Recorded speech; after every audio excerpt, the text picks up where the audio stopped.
Ladies and gentlemen, please welcome Rob Spiewak.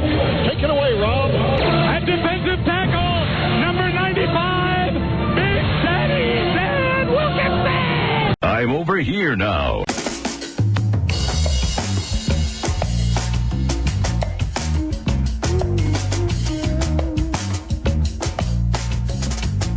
From everywhere USA, it's Fox Across America with Jimmy Failla. You are correct, sir. I'm pushing all the buttons today. It is Fox Across America. I am not Jimmy Failla. Jimmy rented a U-Haul to move his friends out of California. So he is indisposed today. I will be your sassy hostess for the next 3 hours. I'm very excited about it because I would like to take some calls throughout the show, if that's okay. And if you're amenable to it, I would love to talk to you about so many things.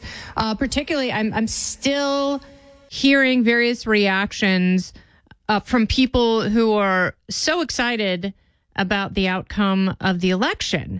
And what's most interesting to me is the people who appear to be most thrilled are not necessarily Trump supporters, because it wasn't just a mandate for the guy. It wasn't just worshiping at the altar of the cult of personality.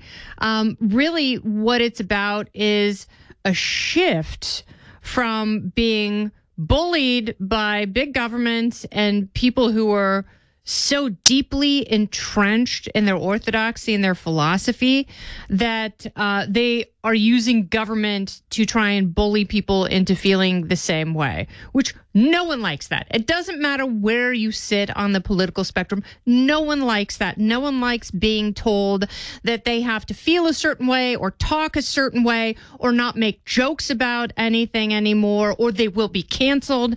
And we have been held hostage by that mentality for so many years that a lot of it wasn't just a pushback on inflation, the economy, and immigration, although those are obviously big driving factors because people are feeling those things in every state and every part of the country. It was really about wanting to go back to a way of life that feels good and that feels normal, because we have been in this state of hyper abnormalcy for so long that at some point it gets absolutely exhausting and you just want to tell people, leave me the hell alone, because politics and culture have been, we have been held hostage by people like AOC and Megan Rapinoe, who was the U.S. women's national team soccer player, who, she was one of those people who was just shoving her politics down people's throats constantly until she really sucked at soccer and, had to retire because she was no longer good at it, and, lost the women's game in her final World Cup match. And she's crying. And it's like, well, you're no longer good at soccer. There's low morale on the team because everyone did so badly. And finally, they've turned things around without her during the Olympics. And the Olympics were a big turning point for people because finally you had athletes who were not only winning, they were happy about it, and they were happy to drape the American flag over their shoulders and run around and be actually joyful. Not the kind of forced joy that we were given at the DNC, not the manufactured Splenda joy that we were told to artificially feel when Kamala Harris was undemocratically parachuted in as the nominee, but actual joy, actual pride in the country. And it not having to be embarrassed when you're at a baseball game and you stand up and you put your hand on your heart and you sing the national anthem, which is what people have been wanting to do. And that, to me, is what this election, by and large, has been about. And, it was very interesting because Kamala Harris obviously had to, and we are going to be dissecting her loss for a long time for a number of reasons. Number one, she was never going to be a good candidate. And, I talked to a lot of Democrats at work and in my life who wanted to be very enthused about her candidacy. And they would tell themselves things like, she's so much better now. She's so much better this time around. She's comfortable in front of a crowd. She's better at explaining herself and making a case for herself. And there were times where she was, and after almost 4 years in the vice presidency on the global stage, being the second in command, well, I would hope that you would have developed a skill set. It's been mostly absent, except for a couple of times when she was a senator. I really didn't see much of it. When I was living in California full time, when she was attorney general, I'd heard about her and knew that she was on the rise. When she was the DA of San Francisco, she barely won statewide office. I mean, barely won in a overwhelmingly Democratic state, especially when she won for attorney general. But she had, there were glimpses of competence when she went after Brett Kavanaugh. And, when she was on the debate stage in 2020 with her failed candidacy, the one time she legitimately tried to run for president and didn't even make it to the Iowa caucuses, it's like, I'm speaking. I was that girl. And she, she was such a bad candidate and was filleted on stage by Tulsi Gabbard. And it didn't take much for her to fall apart because there was nothing there. And there were so many people I knew who tried to make something. They tried to convince us that the tofu really tasted like pot roast. And it was just as satisfying. And that's not the case. When you're craving meat, you don't want a tofurkey, and that's what she was. And, again, she had a couple of good moments. She shellacked Trump in the debate, whether you like it or not. And I was like, oh, maybe if this is who she is going forward, she gave a fine workmanlike speech at the DNC. The debate was her shining moment, and she could not return to that, which is so odd. And I kept thinking, and I know a lot of people said that she had the listening devices in her earrings. There's absolutely no way that she has the capability to use hearing and speech simultaneously. She does not have that skill set. So I do not believe that there were people speaking in her ear, giving her the answers, because she's the kind of person who would have had to have stopped and paused and listened and then regurgitated. She wouldn't be able to do that simultaneously. I do believe that someone gave someone else the questions in advance, and she had access to that. I don't think that it was David Muir and the other lady who was her sorority sister. I don't believe that they gave her the questions, the moderators to Kamala Harris. I think it was like a production assistant to a low-level staffer in her campaign orbit. And somehow magically, because she anticipated all of the questions. She had pre-canned answers ready, and she did very well. She was not able to replicate that. She looked silly when she sat down for the 60 Minutes interview. Brett Baier, she showed up late for that interview, was completely disrespectful. She came off as super angry, again, not competent. And I think there's a time for anger. I think there's a time for passion. She was not capable of deploying those things. So she was never a good candidate, no matter how much people wanted to believe that she was this remarkable savior. And there was always something about that to me that was offensive, because as a mother of girls, the first female president, I want her to be phenomenal. I want her to be shot out of a cannon, even if I disagree with her politically. I want her to be able to beat the boys on her terms, on their turf. I want to see that. I want to see a woman succeed because she's the very best candidate in the field, not because she doesn't have dementia. That was not enough. And, to think that she was going to get so close to the presidency because Joe Biden, as a giant middle finger to the Obamas, said at the last minute, and I'm endorsing Kamala Harris, because it would have been racist and misogynist for the party establishment to come out and go, whoa, wait a second. There has to be a way for us to get Josh Shapiro in the mix. But that wasn't going to happen. They were in complete disarray. And because their party is in disarray and because their party has been taken over by yappy progressives who hate this country and who hate capitalism and who are jealous of anyone's success. The fact that the party was taken over and people have been resentful of that for a long, long time. There was going to be a reckoning. And Donald Trump did run a disciplined campaign. When people say that, I know there are people on the left who get outraged. Like, what? You call talking about Arnold Palmer's junk disciplined? And it's like, it might not be disciplined, but it was kind of funny. Like, you have to admit, on some level, you're never going to look at Arnold Palmer the same again. You will do so with a raised eyebrow and a great deal of curiosity, wondering what kind of driver he has in his golf bag. God rest his soul in heaven with the baby Jesus. But watching people lose their minds as they did in 2016, it was satisfying. It was predictable.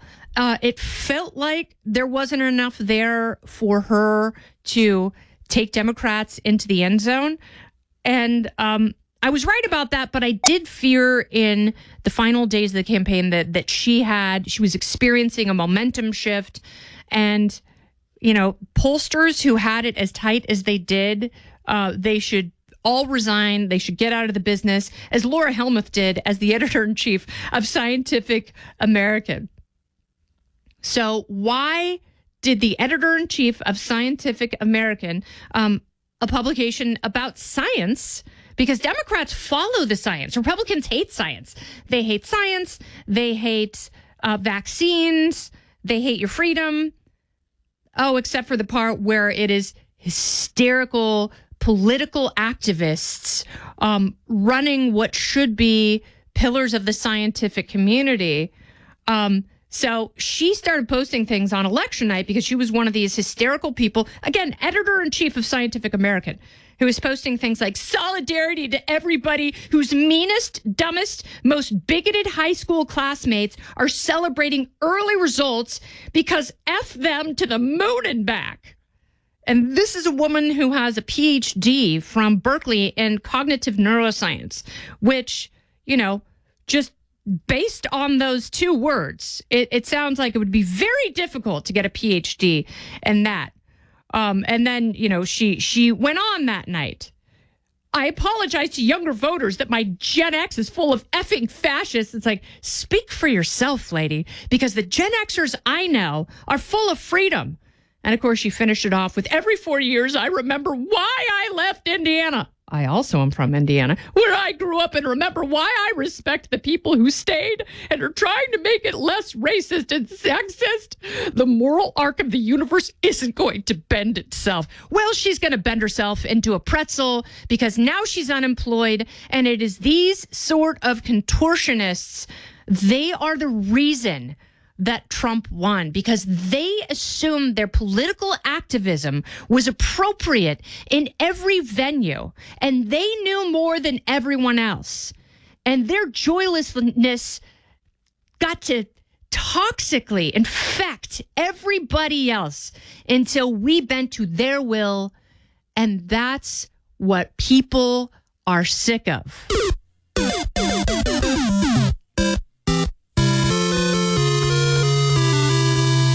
Game over, Laura. This is Fox Across America with Jimmy Failla. I'm Kennedy. It's the #1 children's show in the country. He's a lot better at radio than he is being a dad. Oh, snap. It's Fox Across America with Jimmy Failla.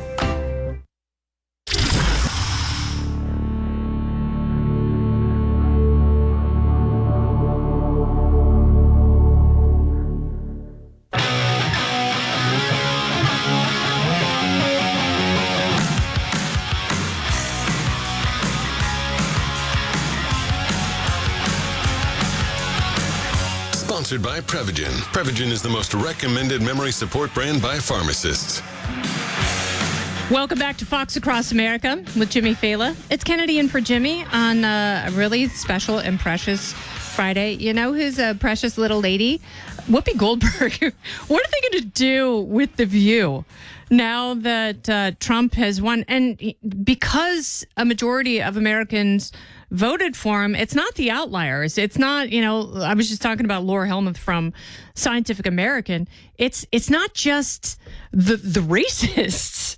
It's pretty much everybody. It's pretty much everybody who was like, even the double haters voted for Trump. So what are they going to do on that show to balance it out?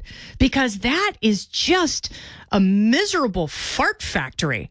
I don't know any other way to describe it, because first of all, Whoopi Goldberg farted on the air. Second of all, they're a bunch of geriatric gas bags who need to be put out to pasture. I mean, when you're spreading that kind of misery day in and day out, and I love, like, Sonny Hostin after the election was blaming uneducated people for voting for Trump, as though, it's like, only the smart ones like me with my law degree voted for Kamala Harris.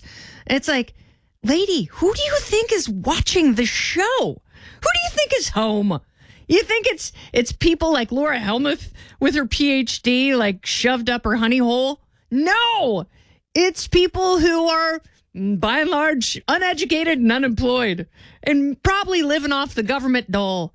And, they're probably not the happiest people in the world. Misery loves company. And that's why the uneducated and unwashed watch The View.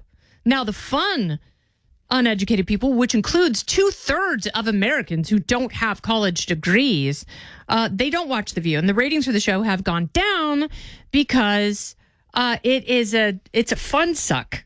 Like, all the fun has been sucked out of that place. And I auditioned for The View in 2003, and they offered me a contract, which was I would have been living under the Verrazano Bridge, eating uncooked mac and cheese. Like, what they offered was so paltry. And I know they pay their stars a lot more money now, but and at the time, that was when Elizabeth Hasselbeck got the seat, and she was lovely. She was great on that show. She was at Fox for a while after that. She fought the good fight, but ever since then, they railroaded Meghan McCain, who was a voice of reason. Meghan was absolutely a delight to watch on that show, just because she made them so mad. So now Whoopi Goldberg, she said, even though she recently celebrated her 69th birthday, she said that she went into a Staten Island bakery and they wouldn't make her a cake because of her political views, which, I don't know if I necessarily believe that. And, Whoopi, maybe stick with celery and spinach right now. Maybe cake isn't your best friend in the world, even if she does reportedly like to puff pass. I think that she can pass on the cake, and she would be just fine. I think The View should pass on her and Joy Behar. I hear breaking news that Joy Behar is not having her contract renewed and will not return for after their summer hiatus. And that's really sad. I'm crying so many tears. This is Fox Across America with Big Jim Failla. I am moderately sized Kennedy.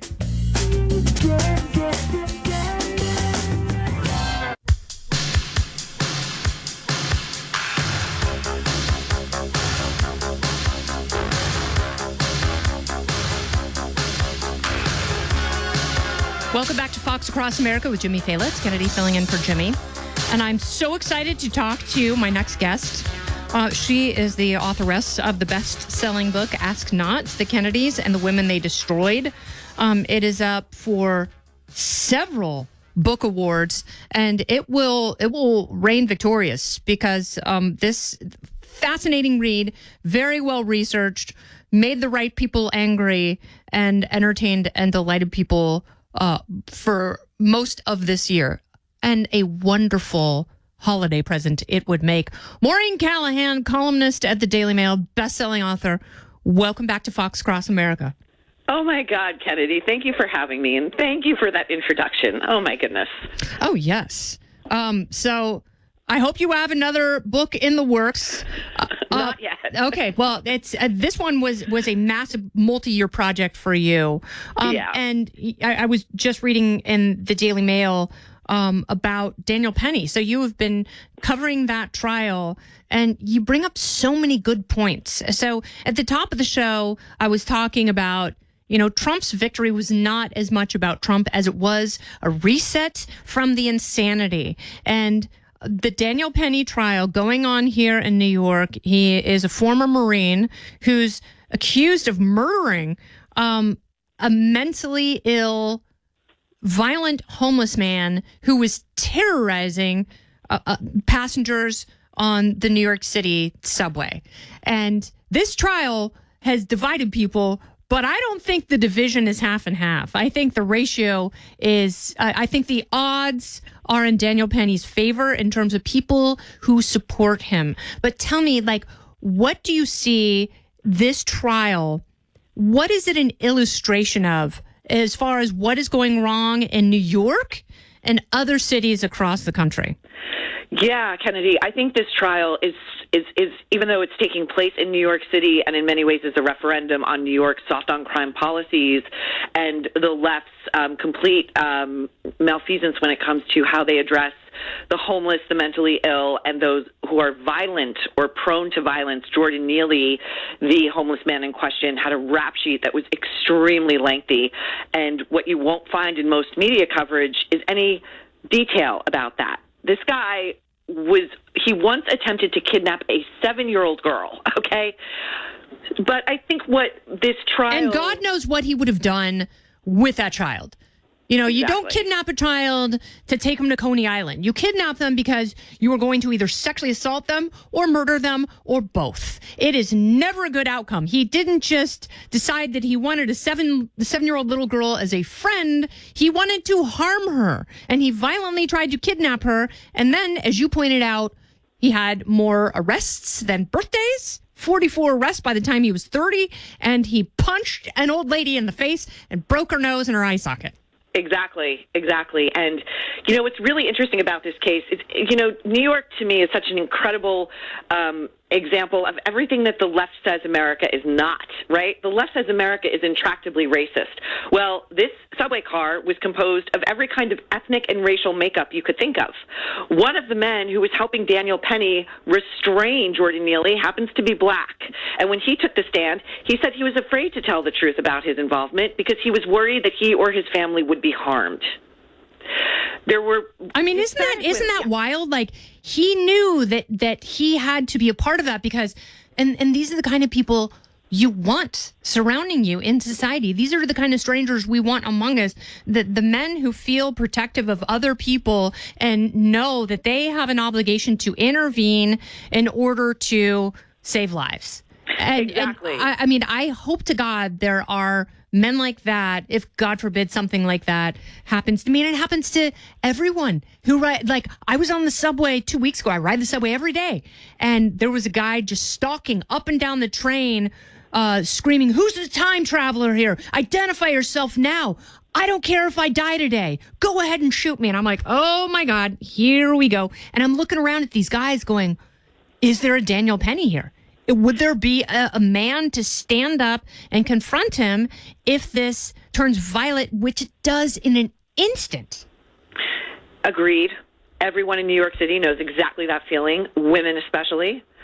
And what makes this trial so appalling is that whether he's found guilty or not guilty, and I sincerely, truly hope he's found not guilty, the trial itself would give any member of the public pause as to why they would ever get involved in a situation that may be as dangerous as that, right? Do you want to lose all of your money on a legal team? Do you want to risk losing a decent chunk of your life? Daniel Penny's facing 20 years in prison. Do you want to risk that? Do you want to risk losing everything to intervene in a case that may see you on trial instead of, it's incredible. But what I think that this really does illustrate is exactly what you said, exactly what got Trump into office. It is a complete repudiation of all of this wokery, this idea that America is intractably racist, that it's all about white supremacy, that white people think black lives do not matter, and people have had it. They have had it. And white America, since George Floyd, has been told that all of us, whether we realize it or not, we're racist.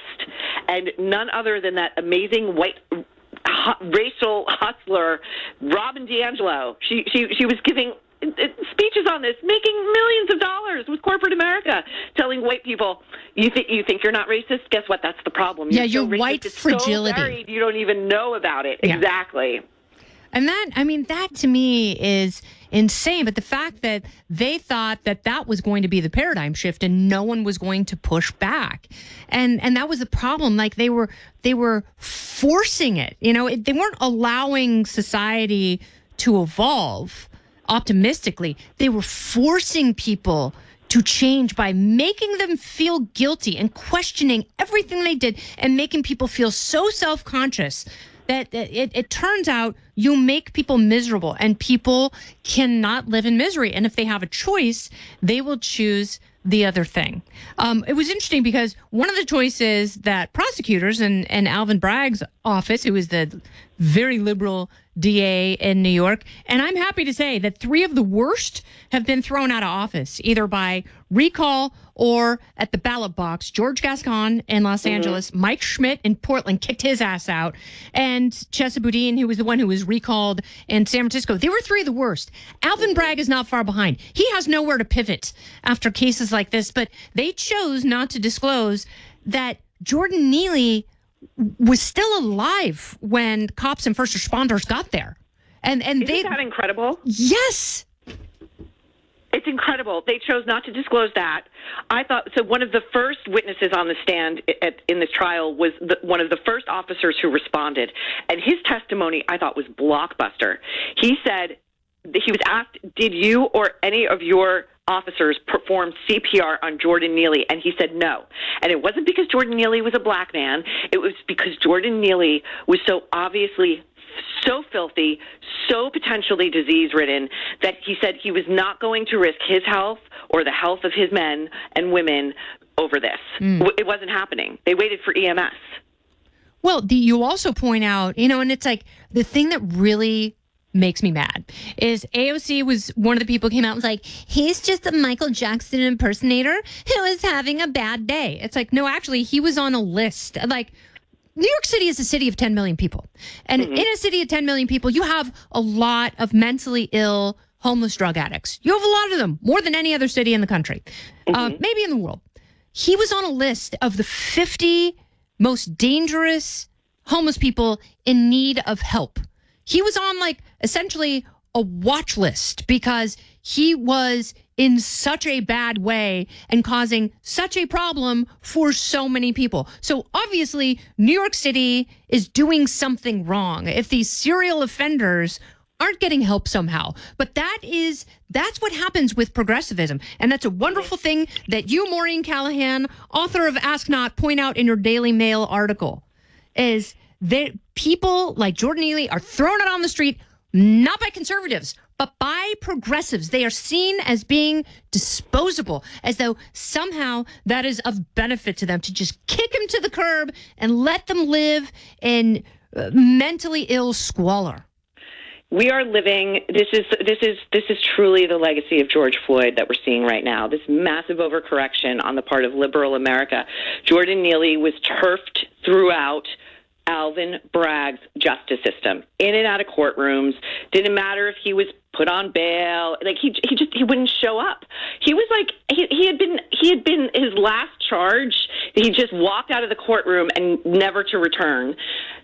Alvin Bragg Alvin Bragg can get the muscle, the fortitude, and the energy to try Daniel Penny. He can get the muscle, the energy, and the fortitude to try Donald Trump on what everybody knows. I don't care whether you love Trump or you hate him. You know that hush money trial was a bunch of political garbage. There was nothing there. It was a nothing burger.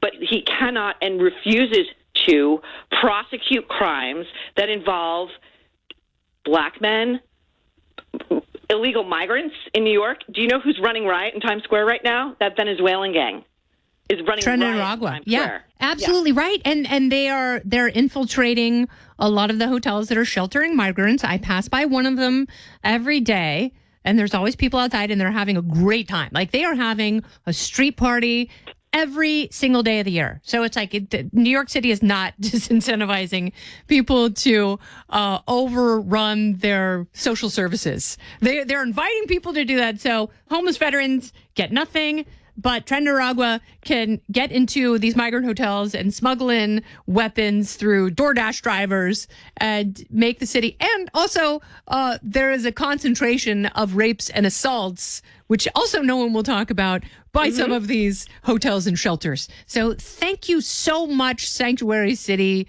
friends like Eric Adams and DAs like Alvin Bragg, who won't prosecute people because they are truly the racist ones. And they are the ones who are using race to divide people and make cities less safe. Truly, the one heartening thing about the Daniel Penny trial, which I really do think is a litmus test for the country, his GoFundMe was flooded with. I think he raised like $12 million. I don't even think he established it. I think somebody else established it for him.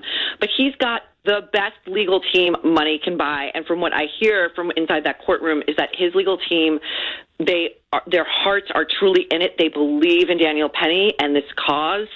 When you look at the makeup of the jury, there are people who ride the subway every day. There are people who have either survived their own random assaults in New York or have loved ones who have survived their own random assaults in New York. I truly hope that this verdict comes down to the only thing it should come down to, which is common sense and human decency. Yes, and I'm very curious how they process this, and if they are able to do it objectively, they know that Daniel Penny was not trying to murder Jordan Neely. He was not, and Daniel Penny actually, like, if he were a soft person like me, and if he were grossed out and a germ freak, he wouldn't have touched him. Oh, I know. If trained, mandated first responders aren't touching him, Daniel Penny did. And and what breaks my heart is he's like, I got to do the right thing. Like, I'm a Marine. This is what I'm trained for. This guy, he is a bad guy, and he is going to hurt these people. And God forbid he hadn't done something and he killed someone. Accidentally killed someone. First of all, that is such a great point, and I didn't have the room to put it in the column, but it occurred to me too. Trained first responders did not want to touch this guy. This guy, according to everyone in the train, had an odor that was so rank they were sure he had just recently soiled himself. Okay, there was a senior brand manager at Nike, a woman who was on that train, daily subway rider, said that was the moment she thought to herself, I am going to die. Jordan Neely was approaching a young mother with a 5-year-old child who had put the stroller that she had in between her. She was trying to shield her child because there was nowhere to go. And as Neely was making his approach to this woman and this little boy, that's when Daniel Penny intervened. Yeah. The freaking prosecutors in this case in court, do you know what they call Daniel Penny? The white man. I read that in your article. So when the white man was strangling the black man, they were asking one of the younger female subway riders, Hispanic woman. Yeah. Yep. Teenager. And she's like, no, I didn't think that at all. I thought that he was trying to protect us. And it's like, yes, you morons, and shame on you, because that's the kind of behavior we need. And you also point out, like, there aren't that many cops riding trains. There are not. And also, and this has been a thing since Bill de Blasio took office. There are more cops who are afraid to intervene in what look like low-level skirmishes because is it really worth it? Because what's going to happen to them? They're going to get the treatment, the defund the police treatment, all cops are racist.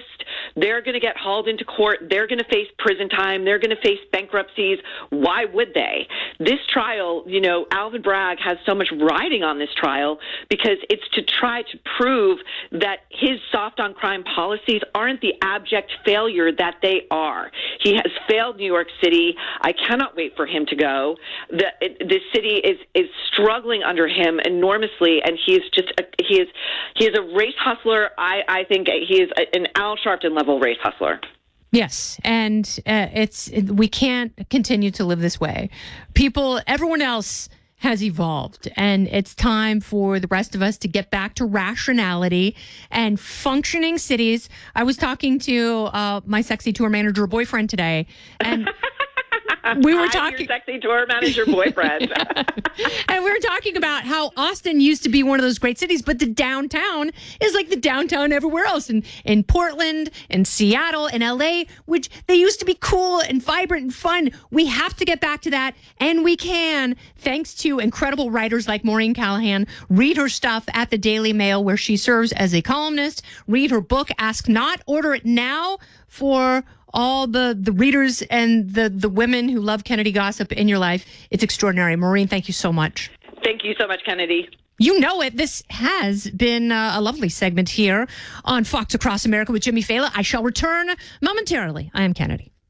Don't go anywhere. Fox Across America with Jimmy Failla. We'll be right back.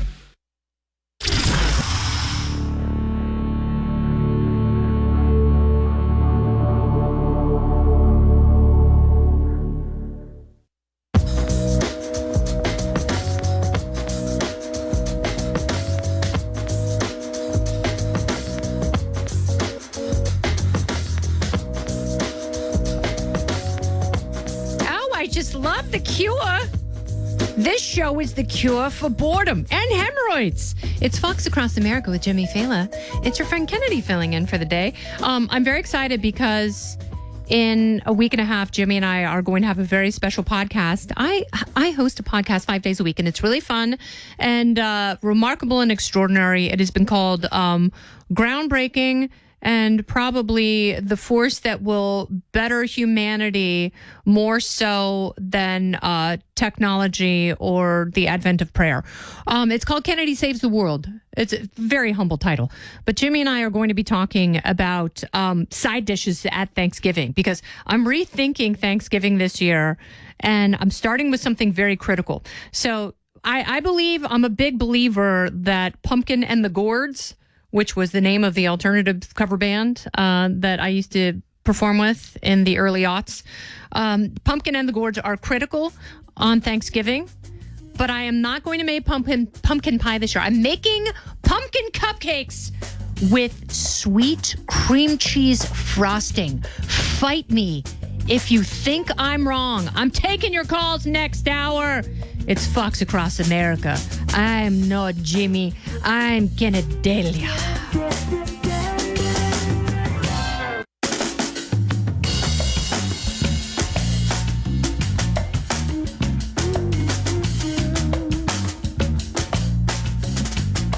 From everywhere USA, it's Fox Across America with Jimmy Failla.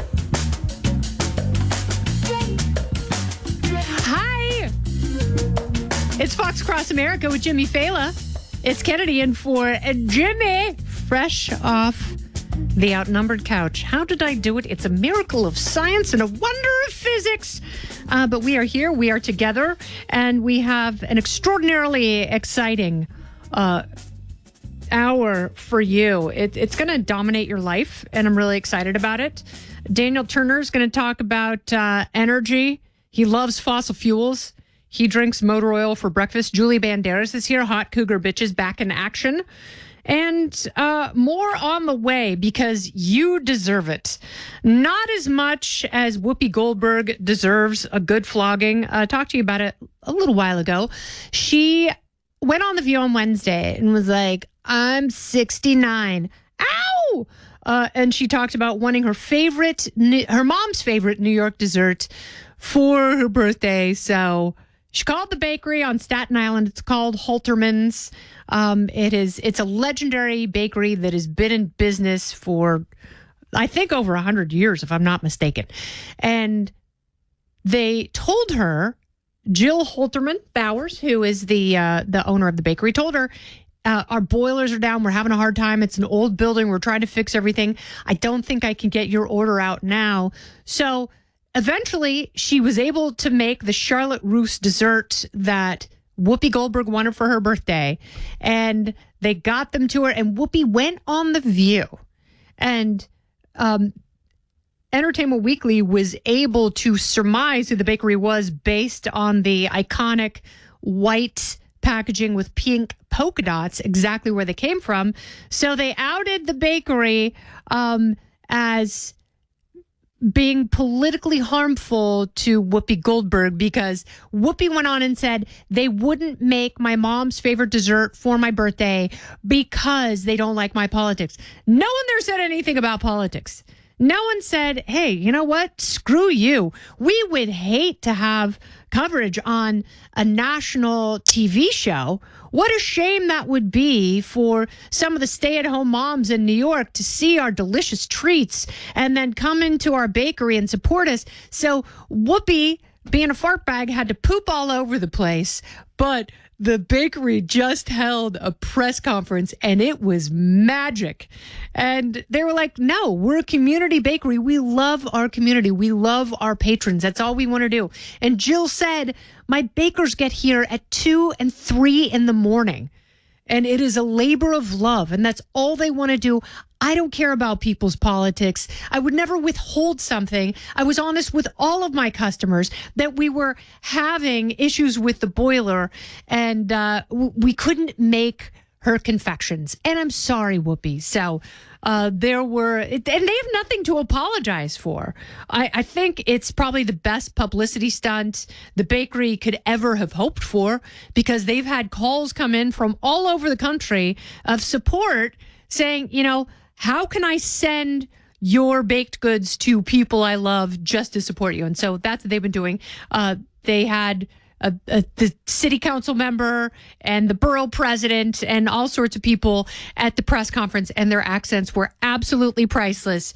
So this was not a win for Whoopi Goldberg. And just because something doesn't go your way, it doesn't mean that there is a personal vendetta against you for your illogical politics. And, you know, it's like, there are a lot of people who disagree with Whoopi Goldberg. A vast majority of Americans this week disagree with Whoopi Goldberg about her politics and, you know, for apologizing for Kamala Harris's incompetence. But this bakery did not withhold her birthday dessert. Well, we should have, because it was Whoopi Goldberg. And, you know, she's not the only irrational person who's wrongly blaming politics for choices and effects in their lives. Eva Longoria, made famous on Desperate Housewives, was married to Tony Parker. Now is a different husband. She has left California. They've left the United States. She and her husband and their 6-year-old son are going to live between Mexico. Yeah, that's really good. There's no violence there. And Spain. So yay, paella and tapas. I don't know a lot about Spain. Rioja. Paella again. They're leaving because she said part of it is because of Trump, but really they're leaving California because of the homelessness and taxes. Does anyone have the heart to tell Eva Longoria the reason there is a proliferation of homelessness and the reason taxes are so high is because it is a state run by Democrats? The governor is a Democrat. The mayor of Los Angeles is a Democrat. The LA County Board of Supervisors, Democrats.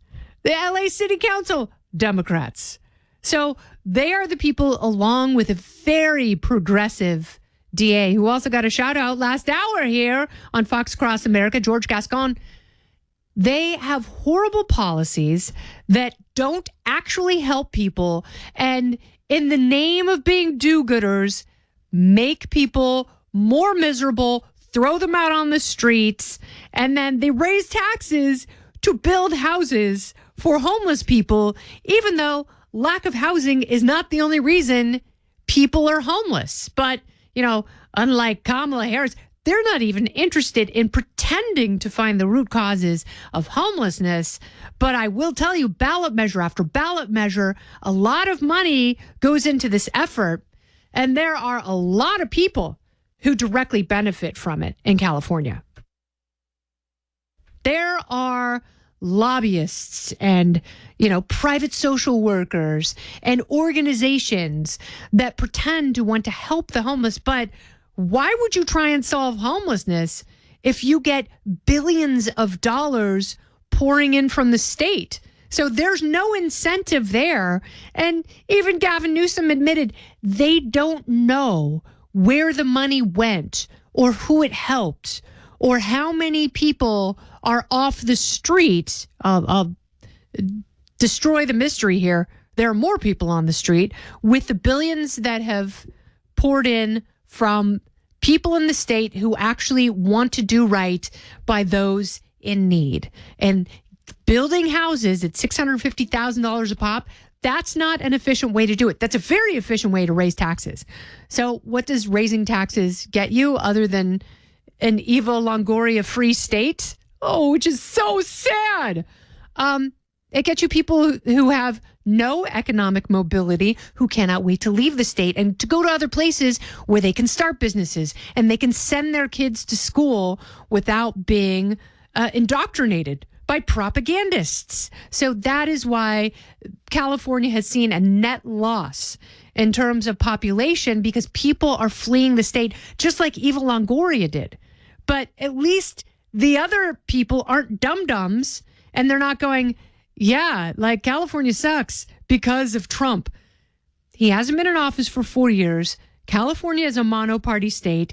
It is run by big government Democrats who are completely unchallenged, and they produce the worst politicians in the country, the likes of which are Adam Schiff, Nancy Pelosi, Gavin Newsom, and Kamala Harris. So that's what you get in California. So Eva Longoria, an avowed Democrat, maybe she should rethink her party and who she's supporting and the effects of constantly raising money for and shilling for people who have no vested interest in actually making life better for normal people.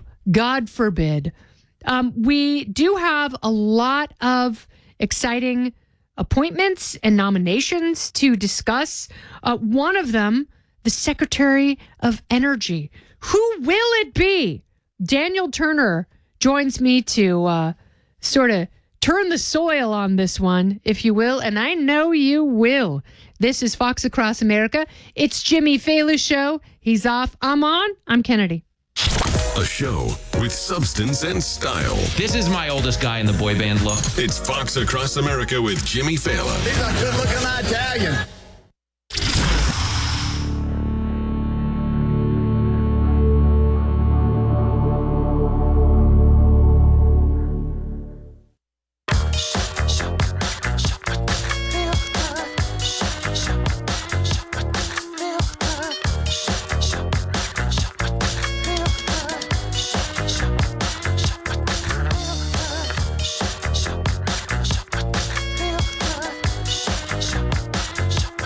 It is Fox Across America.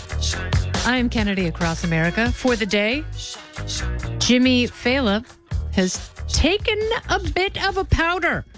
But that's okay, because in his absence, we will partake. We will have a fellowship of the ringing of the phone.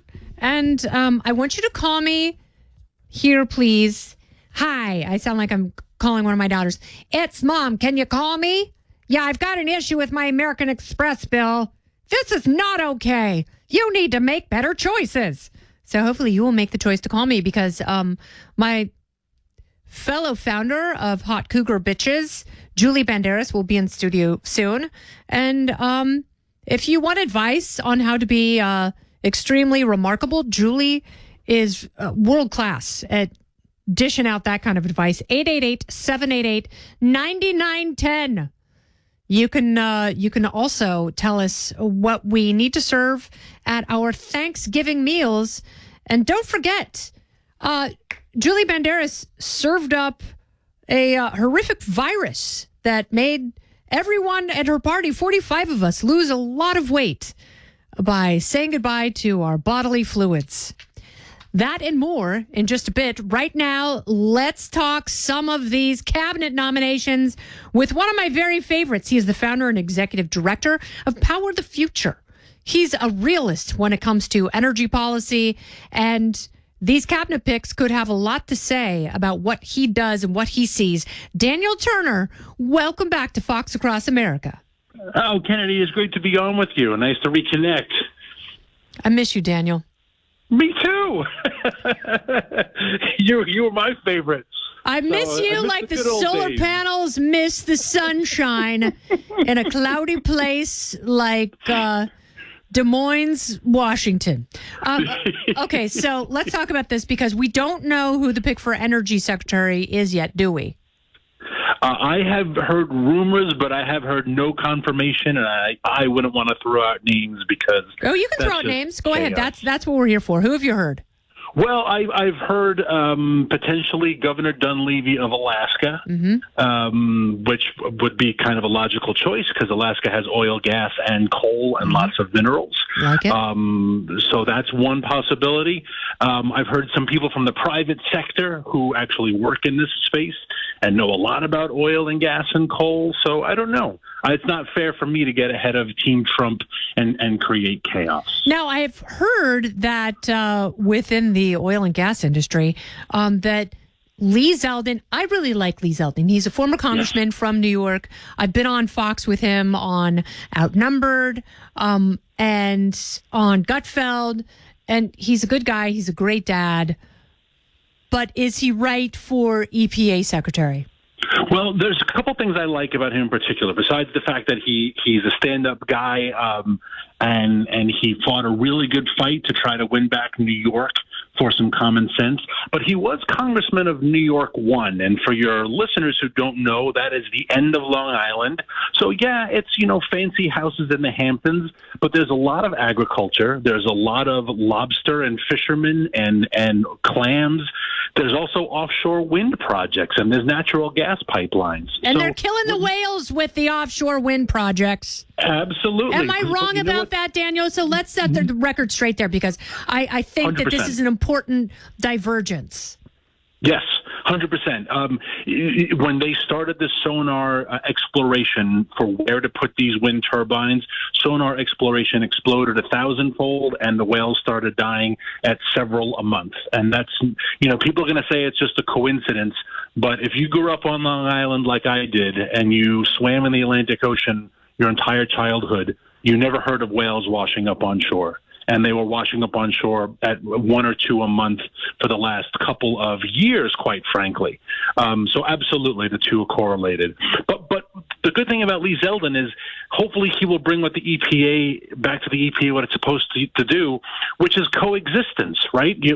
Farmers and fishermen and lobstermen and energy projects have to all get along, and the EPA is a function. It is not a proactive weaponization of ideologies that you can't get through the Congress, and that's what it's been used as under this administration. So I think Lee Zeldin will just bring back common sense. I hope he does, because, and you heard so many stories about the EPA targeting people who had built ponds in their backyard and charging them $15,000 a week. And, people amassing these massive fines that they could never pay. And they essentially had no recourse. So it was a bullying administration, and there was something so wrong in its face that also didn't necessarily protect the environment. And so here's something that, and I've talked to Benji Backer at the American Conservation Coalition about conservatives are natural conservationists. And conservatives, they hunt, they fish, they are outdoors people. They want to live in remote areas. There's a reason that a lot of these rural areas are red. So I really get mad when people pigeonhole conservatives as being, crackpots when it comes to the environment, when they're arguably the best stewards of it, because unlike most of the DC city dwellers, they live in the environment that they want to protect. Well, I joke all the time when I do these types of town halls or events, and people will throw that out and say, you don't care about clean air or clean water, et cetera. And I'll tell them I actually own my land and I have a farm in rural Virginia, right? I drink my well water. I actually have land. I don't need a bureaucrat in D.C. to tell me to respect those things because I own them. And since they are in my private hands, I take better care of them than if they were in the hands of some random bureaucrat who has no connection to the land. So 100%. And look, the EPA probably had its function when it was created back by Nixon. Joe Biden would tell those stories. When I was a kid, the soot was so dirty in Scranton, you could run your finger across the windshield. Okay, maybe that was true. I wasn't alive, but maybe that was true. Well, doesn't that mean we've gotten so much better? Yes. So why do we pretend that we still have... John Stossel has always said that. Yeah, things have gotten better. We have to admit that. Yes, things can get better still, but stop demonizing people and telling them that they are the cause of bad things happening and that the earth is going to eat itself. And stop pretending that we live in this world of poisoned air and poisoned water, because we don't. And quite frankly, if someone could point to me a 10-year-old kid who was sick because of climate change or sick because of fracking, he would be the poster boy of every single Democrat campaign. But they can't point to that. So they just say things like whole towns are dying from fracking. Congresswoman Ocasio-Cortez says that. Whole communities are poisoned from fracking. Name one. Yeah. I'd love to know who's poisoned. So they can't. So they have to use hyperbole and they have to use ethereal concepts. So this notion that we live in a dirty planet is actually very false. The further you deviate from fossil fuels, actually the dirtier your country becomes. And we can see that around the world. Oh, the poorest countries so are the dirtiest. I love it. Daniel Turner, Power of the Future. He's dropping bombs and taking names. 888-788-9910. Taking your calls.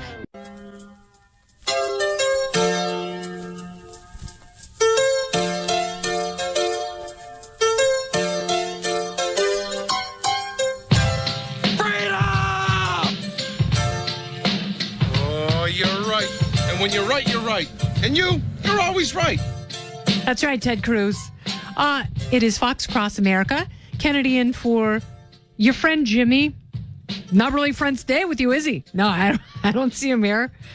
Does he have a pickup truck by your house? Is he going to help you move soil and bricks? Well, that would be nice of him, but I don't think that's the case.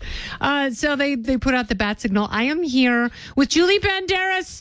She is a Fox News anchor. She is a saucy mommy, and she's not in studio because she apparently hates my feelings and my freedom. Oh, no, that's so sad. No, I love you. I just don't like Fridays in New York City. Oh, yeah. Fridays in New York City smell like barf. Yeah, no, actually every day smells like that. But the commutes on Fridays are brutal. So I decided to skip out before the traffic loads up. So sorry I couldn't be there in person. At least I got to see you before outnumbered. You're a smart woman. And whenever I think of you, Julie, I think of Thanksgiving. And whenever I think of Julie Banderas and Thanksgiving, I think of that wonderful party that you had just a few years ago where everyone caught something called sapovirus. And I know this because I got so sick I had to poop in a cup so they could tell exactly what I was sick with. And everyone drank out of Julie's magical poopy orange juice fountain, and 45 out of 50 of her guests got sapovirus, and we never looked better. No, yeah, you're right. Actually, first of all, you thanked me after the fact because you lost 8 pounds that week, so you're welcome. It was like I was ahead of Ozempic back then, but, you didn't have to do anything but just drink my juice. Oh, you little nugget! You make me want to vomit! That's what I said to the sapovirus. Oh, her entire family was vomiting. In fact, she took pictures. It turned into a text chain with all these people that were at my party that were sending me pictures of all their families laid out on couches with garbage cans, and that was one of yours with your 2 kids. Oh, I felt bad. I did not get sick, ironically, but I guess I should have noticed a red flag when my daughter was up throwing up all night. Patient 0. And I was like, oh, it's just a little bug. It'll pass. She's like, that's okay. She's self-sequestered. She's in the other room. We had our own pandemic before COVID. It was very exciting.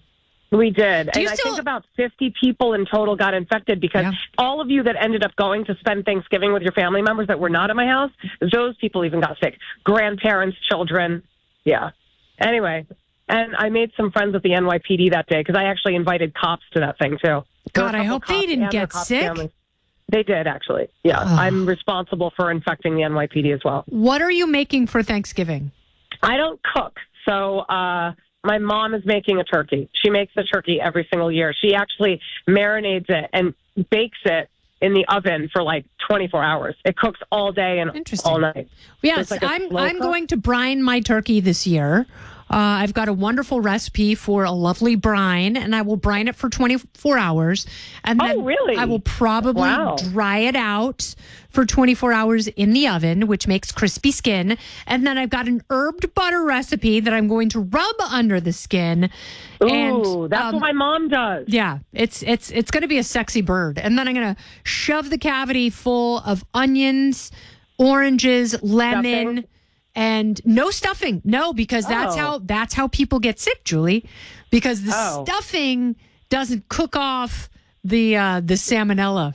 And that's when people get really sick. So never eat stuffing out of the bird. I make stuffing in a Pyrex dish with some toasted gluten-free bread and herbs and egg yolks. It's quite lovely. This actually sounds amazing. Oh, by the way, don't forget to baste your turkey. Like, actually, use the turkey baster and like. Oh, I mean the one you used to get pregnant? Yeah, the one that I got pregnant with kid 3. Use that. Actually, I'll lend you my baster that I used to get pregnant to baste your turkey. That's how close we are at Fox. I'm just saying. I'm basting my turkey with anything. Julie Banderas' baby batter. We really love each other. We couldn't be closer. My baster is your baster. Or I should say, mi basted is tu basted. I don't even know how to say baster in Spanish. But anyway, I made it up. Have you been on Noticias yet? Oh, I sure have. I've been hosting Fox Noticias these days. Stop it, really? Yeah, I've been hosting it now for 2 weeks. Basically, I had to go through a couple months of tutoring. I'll fully disclose that my second language is Spanish, but when I say second language, it's like a distant second. It's actually a third, even though I don't speak 3 languages. That's how bad my Spanish was.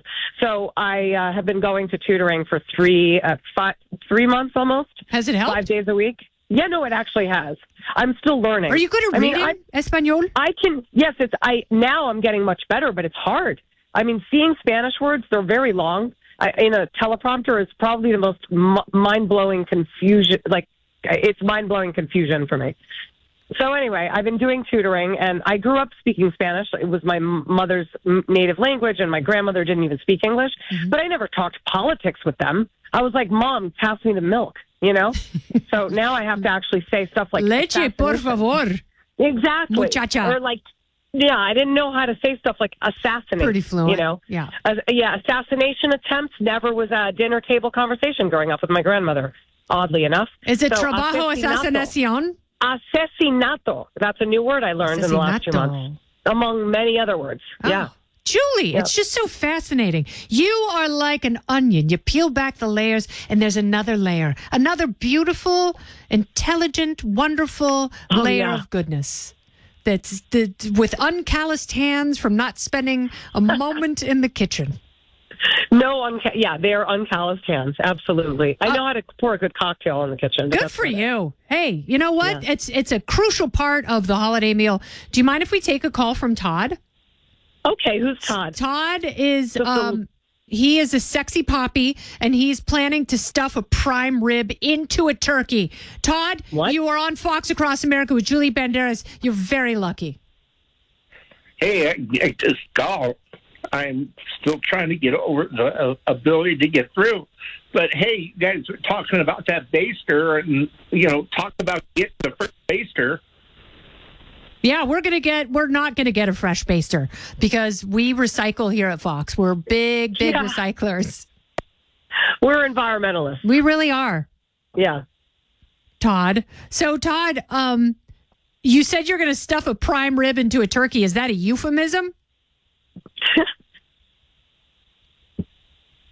Todd, did you leave us? We miss you, Todd, a lot. And we're sad, and you are not on the phone anymore. Okay, but I would like to comment on the prime rib and the turkey. Mm-hmm. Why would you do that? I think it's probably like a turducken, where you just keep putting things into other things. Yeah, no, that doesn't sound like a good idea. I'd say that's about as smart an idea as putting in the stuffing in your turkey. Yeah, but so whatever. The turducken is a chicken inside a duck inside a turkey. So that was a big John Madden thing.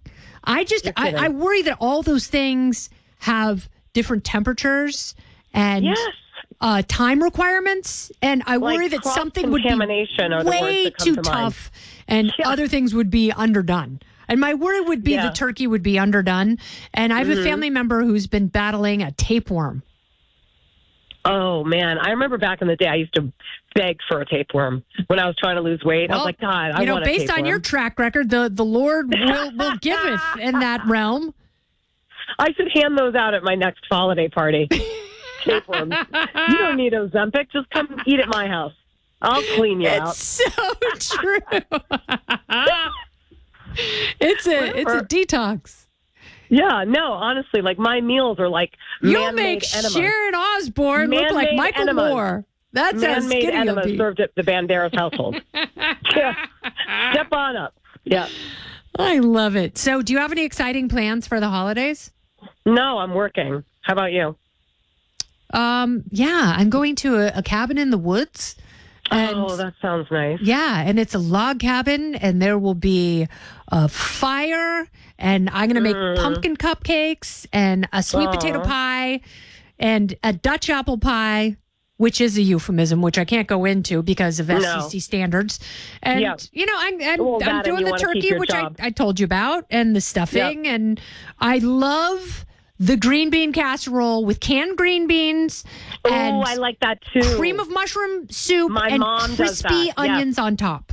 I love that. Yes, I love that. By the way, do you put marshmallows on yams? That's absolutely 1,000%. I love that too. And then I hate people that hate it. They can shut up because Thanksgiving is about its own traditions, and you can break rules and do whatever you want. And it's also about gluttony. And if you tell me not to mix sugar with sugared yams, then you're absolutely right.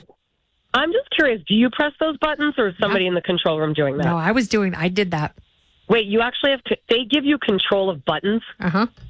Who the heck thought that was a good idea? I don't. Oh, no. All right. Somebody needs to handcuff Kennedy. Please. Somebody go in there. That's fantastic. Take the buttons away. That's why I've never filled in on the show, because I know better than to give me access to buttons. Oh, it's great. There's a screen, and it tells you every single drop you can push and how long it is. So fun. Oh, this is... I want those on shows on the channel, like when we anchor and somebody's just going on and on and on and on and doesn't shut up in an interview, and I just want to, press a button. Bingo, man. What? Bingo. That's exactly right. And then you want to say... Step into my office. Why? Because you're fired. Or better yet, maybe music to rap somebody on the Oscars when their acceptance speeches are too long. I would like to have that. Yeah, I think John Roberts would be really good at that. Yeah? Because he has a music background, but I think he'd be really good at playing people off. Yeah, for sure. That's always the hardest thing. Trying to rap somebody without seeming like a jerk. I would just love to slowly just pot up some music. Oh, I was let them so know that bad we've at that. had enough. Yeah. For future people on Fox, when you go on for 2 minutes on one answer, try to make that a little tighter. When the host starts going, yep, yeah, that's Oh, yeah, and that's our hard signal for shut up. Yeah, I love it. Oh yeah, right. Yeah, no, that's like, be quiet. Stop talking. It's time for another question. That's my favorite quote. Stop talking. Yeah. All right. Well, Julie, truly, this has been a joy and a highlight. I wish you and your family an incredible and beautiful holiday season. I don't think it's time for Christmas music yet. I'm still a big proponent of the Let the Turkey Cool movement, where you don't start Christmas until Thanksgiving night. When the turkey has cooled, you may then Christmas your home and your surroundings. Well, then I won't tell you that I plan on getting my Christmas tree next week before Thanksgiving. What? Yeah, I have to. I feel like, you know why? Because I keep it up till April. So I feel like if I get it up now, then maybe I'll have it down by like March. Yeah, there's nothing like a good old-fashioned fire hazard in your living room. No, well, that is true. It makes great kindling as well. So are you a real tree person or a fake tree person? Well, I put up like 3 or 4 trees in my house. So 1 or 2 are real and then 2 are fake. Oh, that's like my boobs. But, oh, yeah, absolutely. If you had boobs, I'd believe you. Sorry, I had to say it. Is your controller like, wow, I can't believe she actually said that to her face? That was a hot mess inside a dumpster fire, inside a train wreck. Such are your breasts. Yeah, so I do plan on hanging out with you at some point during the holidays. I'll get back to you on the RSVP on the party, by the way. Oh, fantastic. Yes. We are going to party like it's 1899. There will be men with chin strap beards and horses. Julie Banderas, I love everything about you. Thank you for taking the time. I love you so much. Have a good weekend. You're the best. And there she goes. I wish I had Get Her Out of Here. Where is that one? Do, do, do. Do, do, do. You ought to be ashamed of yourself. That's all I can muster. This is Fox Across America with Jimmy Failla. It's Kennedy filling in. The show that's not afraid to hit the road. The stars at night are big and bright. This is Fox Across America with Jimmy Failla.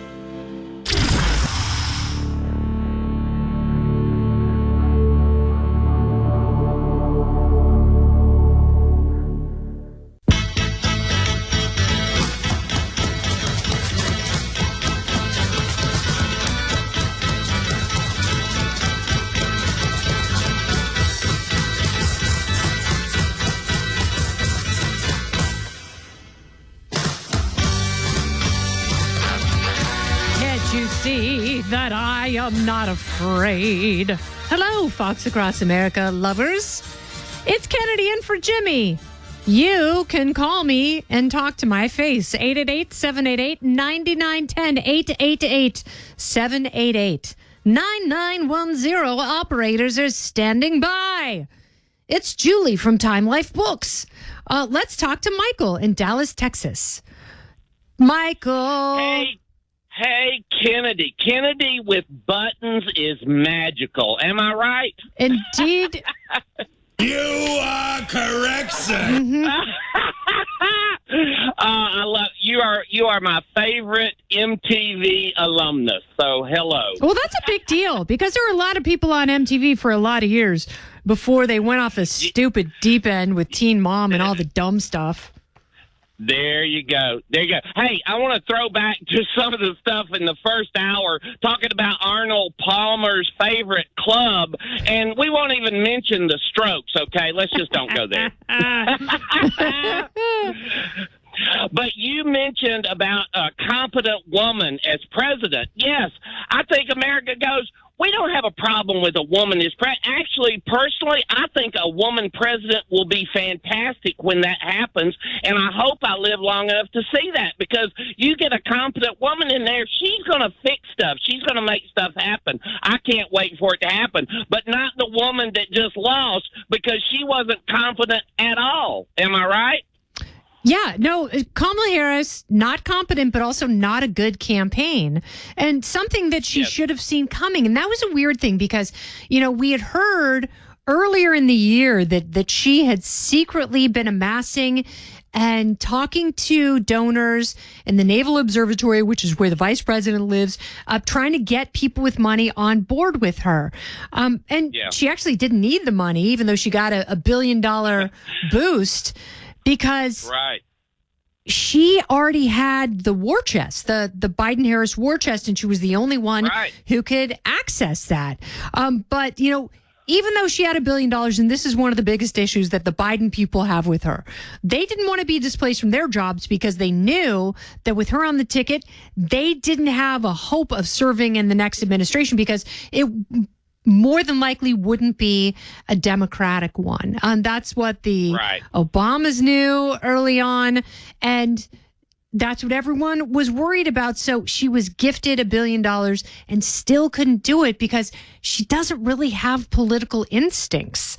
And, she also sadly has proven that she can't get anywhere without a man.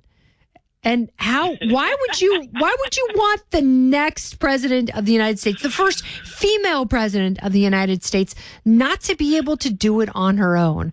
On some level, you have to be accomplished. You have to be self-made. And she was not made for this moment. No.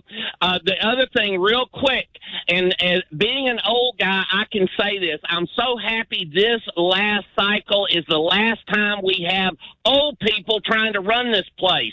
It's time for the younger generation, and you can see it. It's already happening. Trump's cabinet is all like 50 and under, except RFK and maybe Burgum, but everybody's 50 and under. That's fantastic. Give these young people a chance. You old farts need to retire. Come on. You gotta do better than that. That's absolutely right, Michael. Thank you, baby. Thank you for calling in. It's Fox Across America with Jimmy Failla.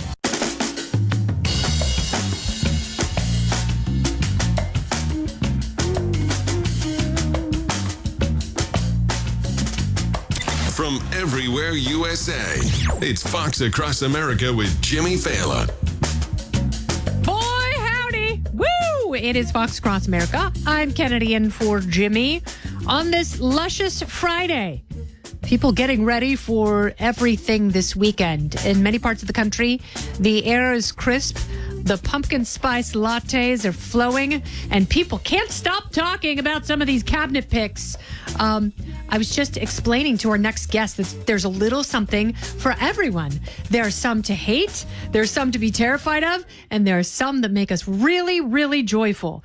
Caroline Downey is here. She's a National Review staff writer. She's also a visiting fellow with the Independent Women's Forum, which is an awesome organization. Caroline, welcome to Fox Across America. Thank you, Kennedy. It's great so to great have to be you here. So you obviously cover politics. Yes, ma'am. What are they saying at National Review about some of these wild cabinet picks? Because some are amazing. Some are great. Yes. Tulsi Gabbard, DNI, couldn't love it more if I tried. It's been a roller coaster of emotions at National Review because it started out first 24 hours like this is a cast of characters we can get behind, mainly because they were just super competent individuals in their respective fields. And then some of the spicy picks started coming out, the more unorthodox, unconventional types. And I'm one of those in National Review that I think Tulsi Gabbard, to your point, would be a good pick because I think her foreign policy is less of what Trump is going to depend on her for, and it's going to be more, let's rein in the rogue elements of the intelligence community. Yes, and the surveillance state. The surveillance state and the censorship. That's why she became politically homeless and then ultimately left the Democratic Party altogether, is because she couldn't even recognize her own peers. You're supporting this draconian anti-democratic, effort to suppress basically information while claiming to be the champions of democracy. But, so the Republicans just secured the trifecta of government, Kennedy. So that's been an overwhelming win. But there's another trifecta that Trump has in mind right now, and that is the intelligence community, the Department of Justice, and the Pentagon. Do you think they made a mistake targeting him in the way they did? I'd say the vendetta that he has been bubbling up inside him for a long time now is because of the way they targeted him. Everything that he's doing with those three agencies is a direct reaction to how they targeted him. I mean, with the Pentagon, obviously there was a lot of disagreement and discontent with some of the defense bureaucrats. And then, with the Department of Justice, the Hunter Biden laptop story. And that was also with the intelligence community, those 50 intelligence officials that claimed that story was Russian disinformation. So I'm glad you brought that up, because it's always bothered me that there was no accountability there. They just kind of went, oh, yeah, well, no, we totally thought it was. And it's like, no, You didn't. You have, the reason that letter meant something is there was so much expertise concentrated in this list of 4 dozen plus people. So we trust you because you are the ones who have access to classified information and how this stuff could make it into political discourse to begin with. So you are the one, you are like a buyer at Sotheby's. Good art when you see it. I don't. I'm a simpleton. I'm a rube. I'm relying on that person to tell me what to buy and what to appreciate. So they've seen it. They've seen the forgeries and, they've seen the hidden Da Vinci. I mean, yeah, we trusted them to tell us, what was fact and what was fiction. And the fact that they dismissed that altogether as some fraudulent story when it was in fact real, I think that discredited a lot of the people in that agency. And so what Trump is trying to do Matt Gaetz is an interesting case, and National Review is very against his pick. I'm not I don't think Matt Gaetz needs to be Attorney General. No. I don't think I'm really going out on a limb by saying that.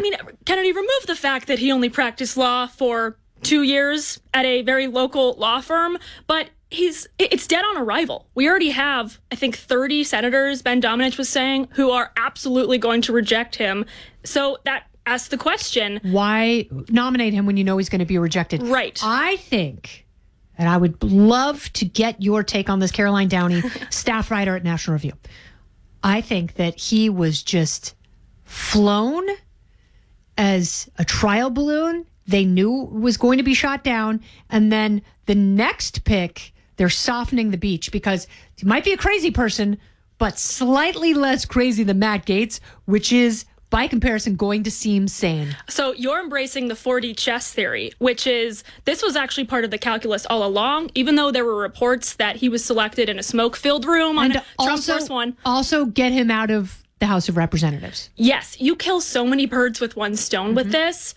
He's a loyalist to Trump, and I think Trump wanted to, help his guy out by maybe legitimizing him. No, I would say the ethics investigation is now there's the kibosh on that. That's because he's no longer a member of the House of Representatives. Right, and that was fishy from the get-go. When you resign immediately, when Elise Stefanik, who's been tapped at the UN, hasn't resigned, neither has Mike Walls, there's no need to resign right now. So the only reason you would step down, I think, is to cancel the investigation, which I think should be resurrected. I think we need to see, the American people need to see what's in that report.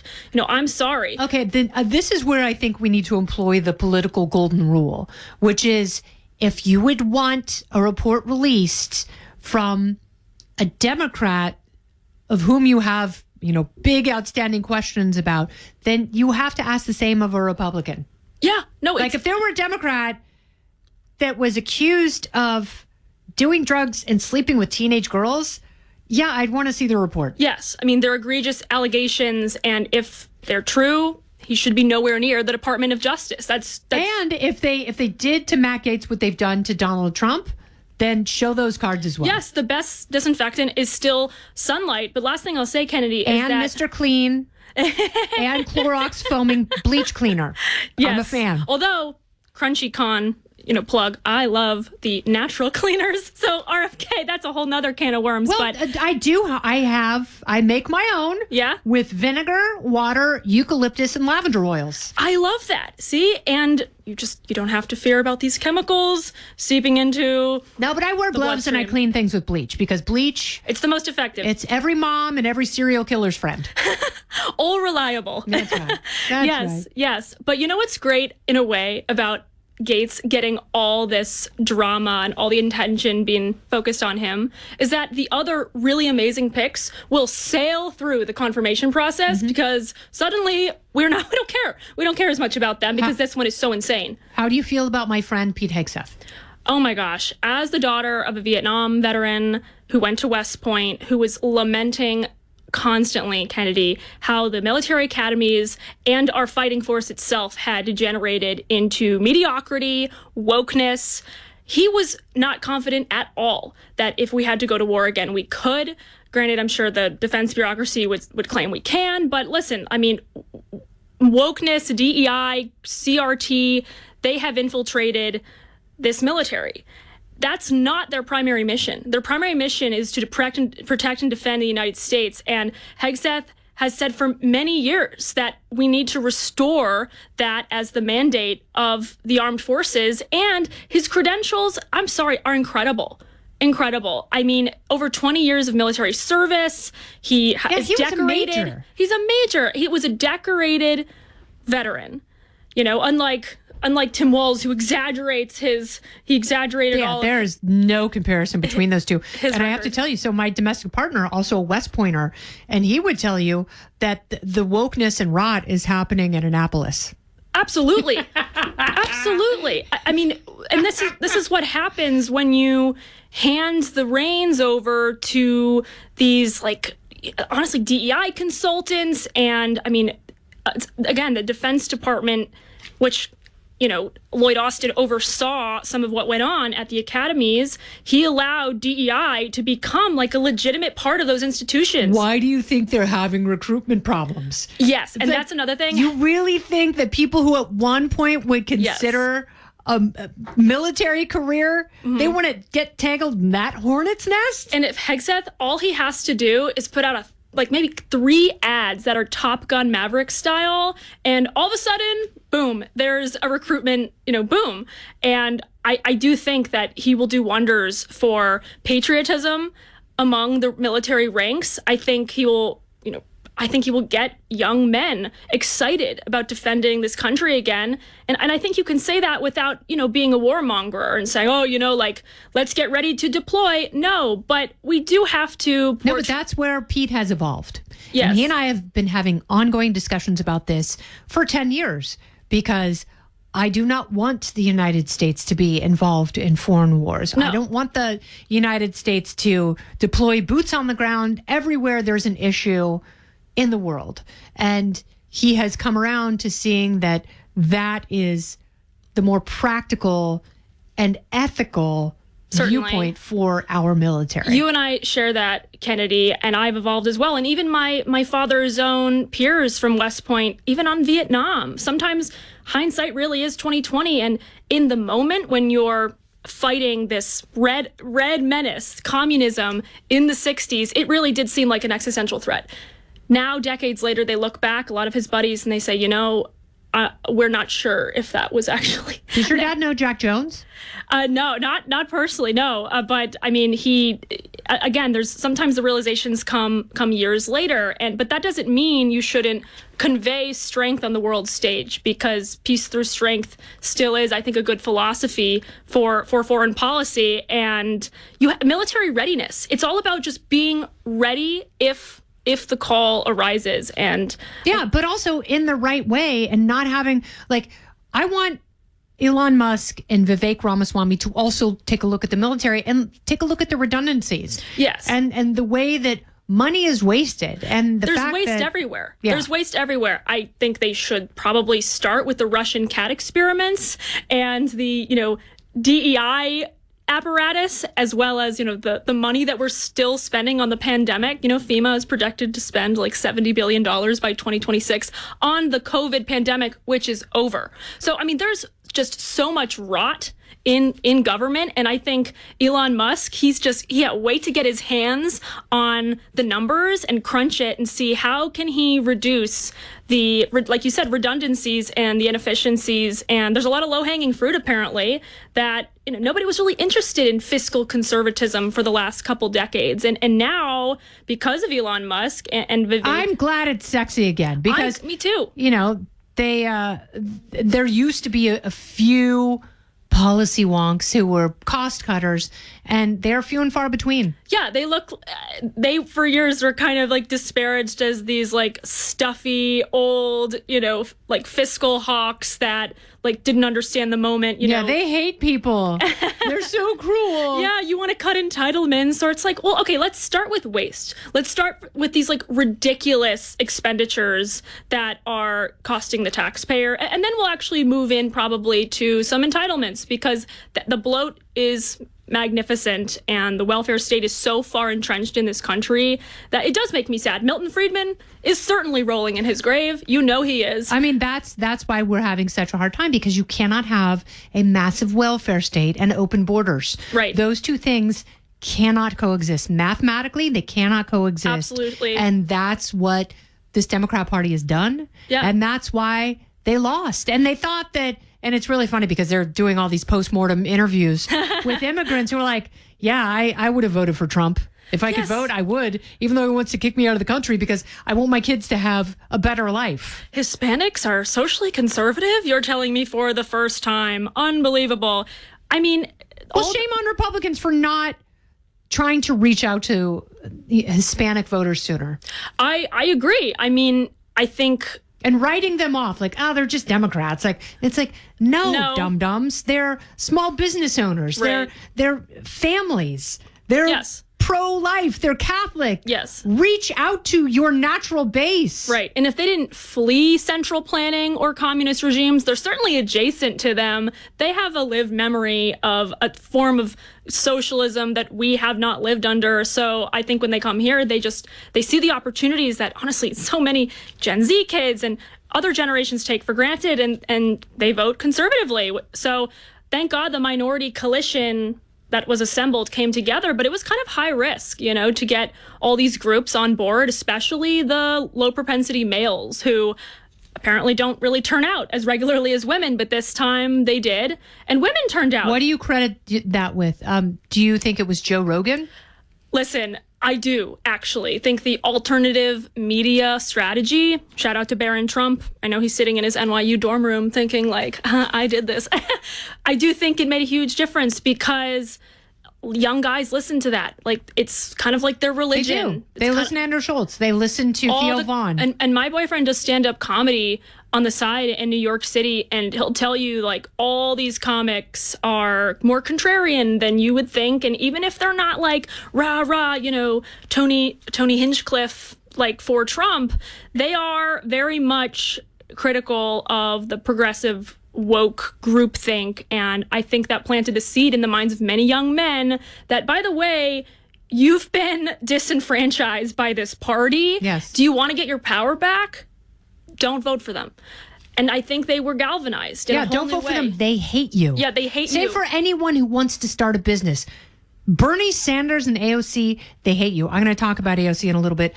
Caroline Downey, thank you so much for being here. Thank you, Kennedy. Absolutely wonderful to talk to you. You as well. Best of luck in all you write and communicate. It has been a pleasure. Thank you, Kennedy. And thank you. This is Fox Across America. You're listening to Jimmy Failla Show. I am Kennedy. Out of 10 listeners voted the best host on radio. I don't want to say that they were dumb, but they were dumb. Fox Across America with Jimmy Failla.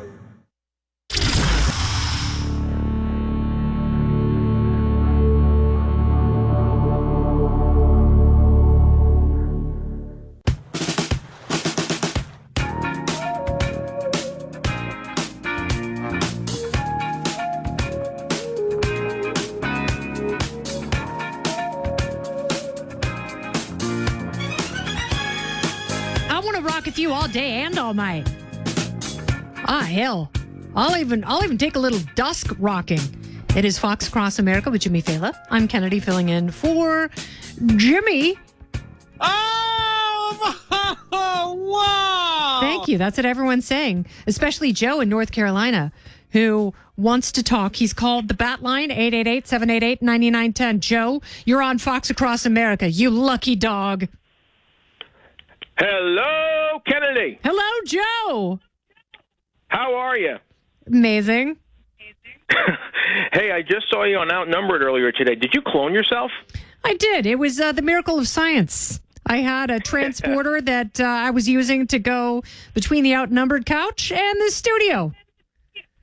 Great, perfect. Well, I want to talk about that dingbat Jen Psaki. Did you see today? She said she wants to put a law in place to control what we put on social media because she doesn't want to see, quote, disinformation being put out there. She's a hypocrite, okay? Jen Psaki and all the trolls over at MSNBC, this is what they do. Yeah. They put out disinformation all the time, and it's common knowledge that she put together her deal with MSNBC while she was press secretary, which is a serious conflict of interest in my book. Your thoughts, I'll hang up and listen, but before I go, can I give a shout-out to Don Geronimo? Yeah, for sure, bro. Thanks, babe. That's it. That's Don Geronimo. We love you, Don, John, Don Juan with your ding dong. But yeah, that's, of course, they want to combat disinformation because they are the ones who will define it. These are people who are living in denial. You guys lost the election. And again, I go back to the Eva Longorias and the editor-in-chief of Scientific American. This is the reason you lost, this kind of thinking. You're not making any friends or allies. You're doing it wrong.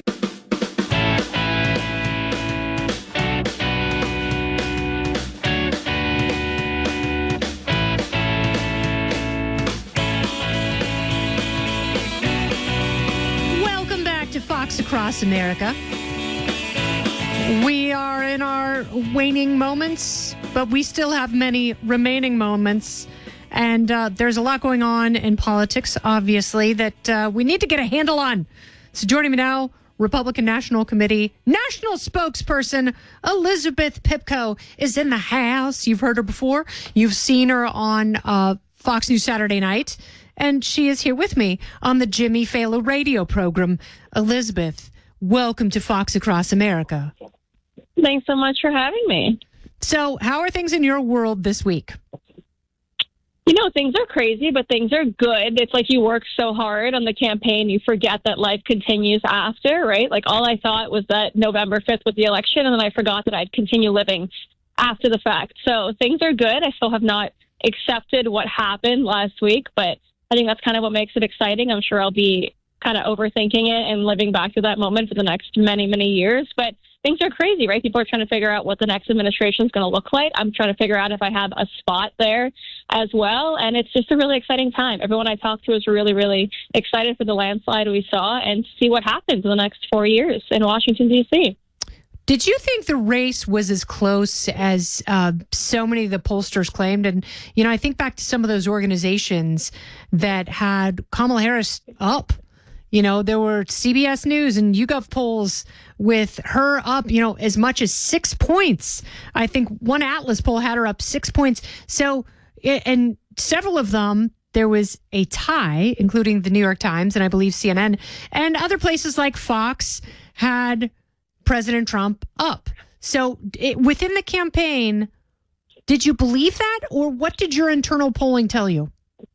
Yeah, so internally, we actually saw ourselves pretty much up for the last consistent few weeks, but it was a smaller margin than what ended up being the results that we saw. However, I will say it was kind of an internal feeling that most of us shared, those of us that had been involved as long as I had, just saying, hey, this feels like 2016. The polls are not accurate, right? Everyone that I spoke to kind of shared that sentiment. For those last few weeks, I was on the road quite a bit, and everywhere I'd go, mostly swing states, obviously, everyone I'd meet would tell me they were voting for Donald Trump. People would tell me they had switched their vote for the first time, they're voting Republican for the first time, or they're voting for Trump again, and they're so excited.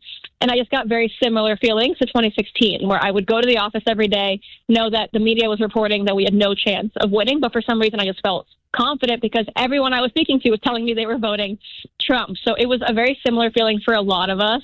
I spent a lot of time with Laura Trump, our RNC co-chair, and she said the same thing.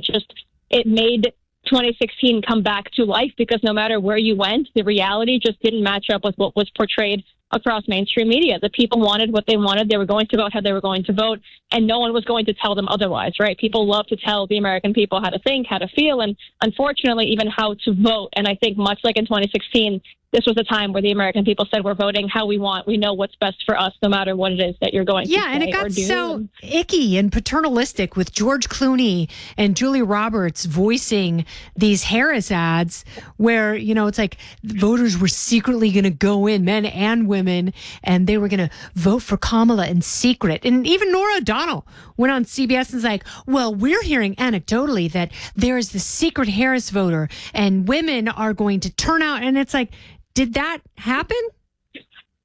Well, I think, again, it didn't match reality, right? The fact is, as well as I do, in today's society, and especially in Hollywood or mainstream media, if you were a Trump supporter, that's when you knew that you had to hide that support. No one was hiding their support for Kamala Harris. So it just didn't add up, number one. And number two, I think you mentioned these celebrities.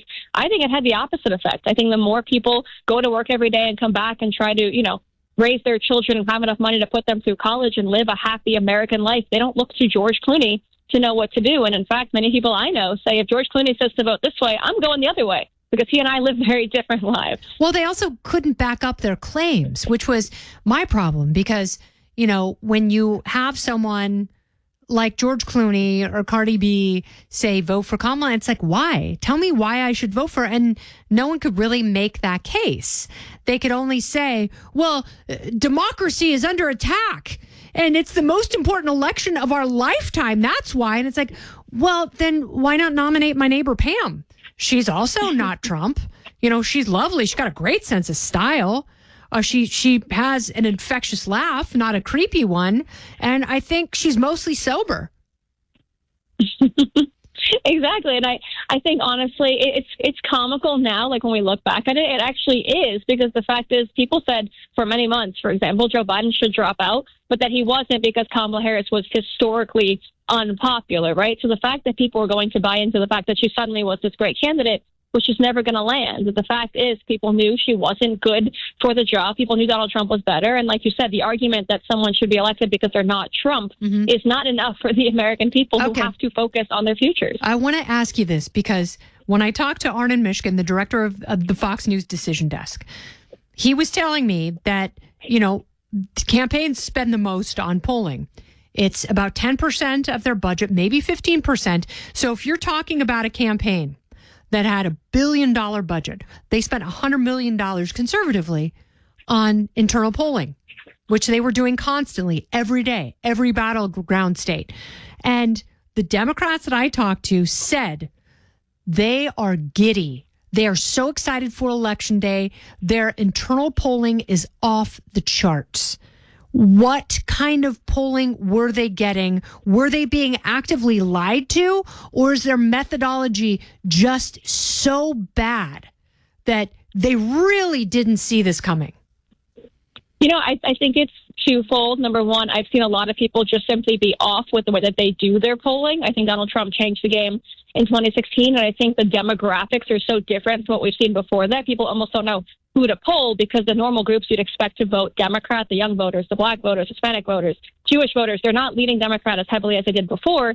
So polling experts don't know where to start. That's number one. Number two, that silent majority, I think, was underestimated. Like I said, it was very popular to say you were supporting Kamala Harris, possibly the first black female president of the United States. It was not popular to say you were supporting Donald Trump. So the silent majority did not appear in the polling results because they were shunned, right? They were told to keep that to themselves like they were in 2016, which is why so many of us were so confident the polling was off, because everywhere we went, people would whisper to us and say, we support you. We will let you know on November 5th in that ballot box. Also, I was talking to Alexis McAdams, who had been following the Trump campaign, and I asked her before the assassination attempt, who do you think is going to win this? And she said, if it's based on enthusiasm, it's going to be President Trump again, because his voters are so enthusiastic, arguably more than they were before. Why do you think they were more enthusiastic? You know, it's interesting because I've been on Team Trump on and off, working for him since 2016. So I've seen these shifts, but I don't think anyone has been able to keep their base and keep people as excited and enthusiastic as Donald Trump has been these last 8 years. I also think it's been a whirlwind, right, for all Americans. It's not often that you see an election cycle like this one. And I think, unfortunately, actually, things were so bad, people had to be excited. They had to be excited for some kind of a difference and some kind of a change. The fact is, a lot of people thought Donald Trump was the man for the job, and they truly believed that the government was using all of their resources, being weaponized, obviously, against him, and that only makes you more inspired to go out and vote.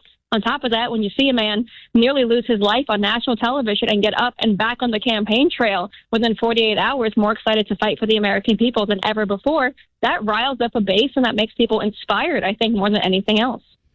So how does he deliver on this when you've got, you know, I was talking to Caroline Downey from National Review about this. As a libertarian, I'm looking at some of these nominees, and some of them are great. Like, I think Doug Collins will do wonderful work as VA secretary. I really like Pete Hegseth. I think that he's a good person. He's a really solid critical thinker and a skeptic. And I like that about him. RFK Jr., I think he should have been a czar. I think he should have been in an advisory role. I don't know if I would put him at HHS. And Matt Gaetz, I think, is just bat poop crazy. Well, you know, I'm hearing a lot of different things. I will say I have friends, conservative friends, liberal friends. Everyone has another opinion on everyone. The fact is we have to wait and see, obviously, for people to get confirmed and also see what they're going to do, right? Because a lot of these people are politicians, but a lot of them are not. A lot of them are kind of outsiders like Donald Trump, and we don't know what's going to happen when they get in there. The fact is we should feel good, whether you're Democrat or Republican, and no matter how you voted, you should feel good that the election was a landslide and that the American people overwhelmingly voted for something, and that's what they're going to get. The fact is, when the will of the people is what happens in your country, you should celebrate that, because it doesn't happen in a lot of places still around the world. So we're going to have to obviously wait and see, but I think a lot of people should be reminded of what happened on November 5th. The American people get to do what they want to do, vote how they want to vote, and hopefully get the people in their government that they want. That's what they deserve. And whatever happens, whether they're satisfied or not, they will vote again in 2 years in those midterms and 2 years after that in the elections, and continue to vote for who they think is best to represent them. And I know that the cabinet positions take a simple majority, and the Republicans now have a comfortable majority in the Senate, less so in the House. Matt Gaetz is not popular in the Senate. He's even less popular in the House. They don't have a say, but I don't know that you're going to get 51 senators to vote for Matt Gaetz to approve that nomination. Yeah, so a lot of people are obviously talking about this. I think people are curious, right? That kind of continues on this trend that we've seen with historic moments in American politics. I'm sure his confirmation, among some others as well, but mostly Matt Gaetz, I think, above all, will be something that a lot of people are going to watch. The fact is, we're going to have to wait and see what happens. And also, during those confirmation hearings, he's going to have to give a lot of answers to the American people, which I think is the best, most transparent way to do this. Hopefully the people get some answers they deserve as to why he is confirmed or isn't. And most importantly, they can get the answers and the transparency that they should get in this process. That's what I'm excited about. That's what should always happen. And I personally am curious, just as an American citizen, to see more about him, more about his story, and what he plans to bring to the office of the Attorney General. Well, he has been nominated. He's already resigned from the House. As Caroline pointed out, other House members have not yet resigned. But I think it's going to be the most uphill battle for him, which means that people certainly will be watching. Who is in the wings if his nomination fails? I think that's up to Donald Trump. Obviously, this is a man that loves to make these decisions by listening to everyone around him, but ultimately deciding what he feels in his gut. I think he has already put out a deputy attorney general consideration that he wants the world to kind of look into. I believe it was a lawyer of his. At the same time, there's obviously a bunch of people, I'm sure, that were on his short list. And I think for him, it's about seeing what happens with Matt Gaetz' confirmation and taking it from there. I'm sure he's also curious, like you and me and everyone else, to watch these hearings and see what he has to say, because Donald Trump is a man, I think, that wants what's best for the people and will probably listen in as intently as the rest of us to hear what he has to say and kind of make a decision there as well. Yeah, he ran a much smarter campaign. And he had some moments of absolute brilliance in the campaign, and I hope he takes that streak with him back to the White House, because we are in uncharted territory, which I think is phenomenal. And I'm excited to see people challenge some of these systems, and having Elon Musk, Vivek Ramaswamy, and Tulsi Gabbard with this kind of access could be an amazing thing for our country. Elizabeth Pipko, maybe you'll be press secretary. Thank you so much for your time. I do appreciate it. Thank you. Hope to talk soon. Amen. This is Fox Across America. It's Jimmy Failla's show. I'm Jimmy Failla's friend, Kennedy. You're listening to Fox Across America with Jimmy Failla.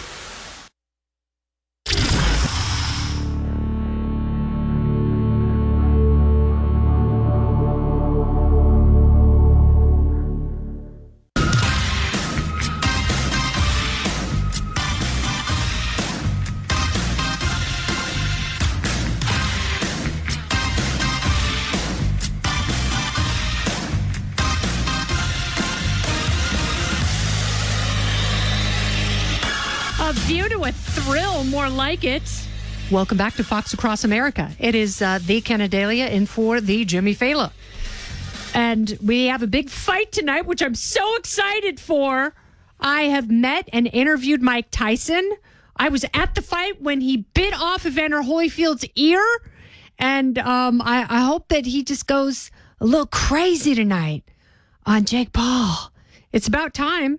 Mike Gunzelman, also known as Guns. He's an Outkick reporter. He's an online radio personality. His handle on X at The Guns Show with a Z. He's here. Kennedy. Guns, what's How are happening? So tell me about this fight. I'm so excited. I really want Mike Tyson to be victorious.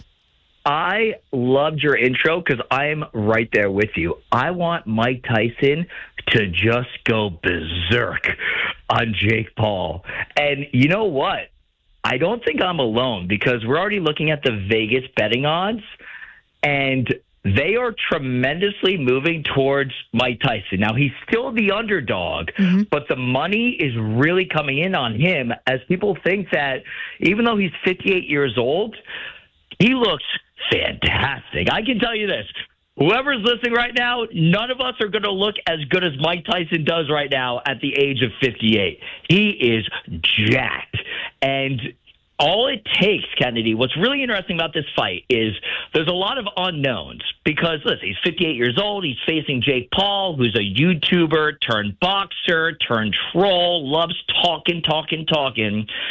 But it's still Mike Tyson, one of the greatest heavyweight fighters of all time. And Kennedy, my argument, and tell me if you think I'm wrong or right here, okay?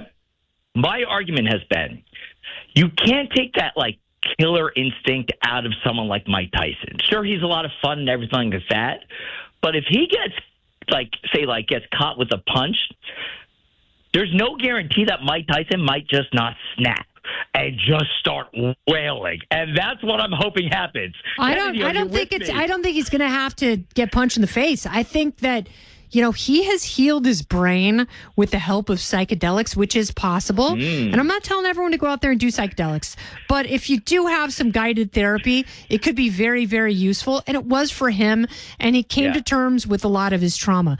But you are absolutely right. He is still Mike Tyson. When he gets in that ring, he has access to all of his Mike Tyson-ness. And he famously said, everyone has a plan till they get punched in the face. And if he gets punched in the face, his plan is to annihilate Jake Paul. He doesn't want to kill him. He never asks God to allow him to win. He just asks that he emerges from the ring safely. And I think he will. And it's really exciting. It would be like watching Tiger Woods stroll up the greens of the Masters in just the finest all these years later, after Yeah. battling so much trauma and injuries and everything. I definitely agree with you. And Netflix is banking on this. So for the fight tonight, anyone with Netflix can watch it. All right, anybody at all. So I'm expecting this to break all sorts of numbers. Up until now, the highest pay-per-view was 4.6 million viewers. That was Floyd Mayweather, Manny Pacquiao. Okay, This is going to crush that. Although this isn't pay-per-view, it's still quote-unquote premium because you have to have Netflix. I think the casual sports fan, I think any parent who has like teenage kids that like Jake Paul and are into YouTube influencers, and I think the boxing world and sports world are all going to tune in for this because it's the sheer uncertainty and that question of what kind of Mike Tyson are we going to get? And also, what I love about this, Kennedy, Mike Tyson has nothing to lose. Somebody ought to punch you in the mouth. He really has nothing to lose.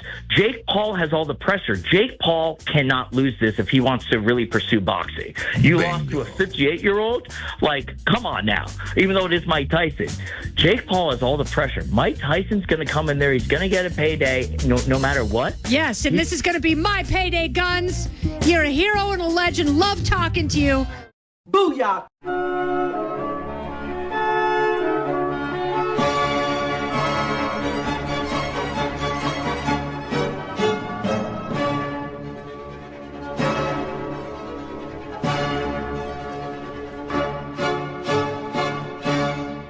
Really disgusting. Isn't it, Kennedy?